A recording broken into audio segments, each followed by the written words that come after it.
তো friends, hello, welcome to my channel inside heart Kolkata থেকে আমি রূপশ্রী চলে আসলাম একটা ছোট্ট শর্টস দিয়ে। তো আমি দেখো কোথায় বসে আছি, লিটারেলি জঙ্গলের মধ্যে। দেখো আমার পেছনটা কি ভয়ানক লাগছে। তো ওই জঙ্গল হে আধি রাত মে একটা সং আছে না, মনে হচ্ছে এখানে বসে বসে ওই গানটা গাই বা শুনি।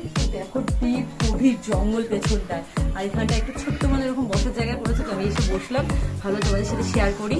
পুরো দেখো ঘন জঙ্গলের মধ্যে, সব হয়তো জন্তু জানোয়ার সব রকমের অ্যানিমেলসই মনে হয় এর মধ্যে আছে। তো চলো, আর বেশিক্ষণ বসবো না, আমার ভয় লাগছে। তাড়াতাড়ি করে তোমরা সাবস্ক্রাইব করো, আর এই চ্যানেল থেকে মেম্বারশিপ অন রয়েছে, ঝটপট করে মেম্বারশিপ নিয়ে নাও। আর আমার অরিজিনাল ফেসবুক পেজের লিঙ্ক, ইনস্টা লিঙ্ক, টেলিগ্রামের লিঙ্ক এখানে দেওয়া আছে, ঝটপট করে ফলো করে নাও। চলো টাটা, পালাই আমি, টাটা।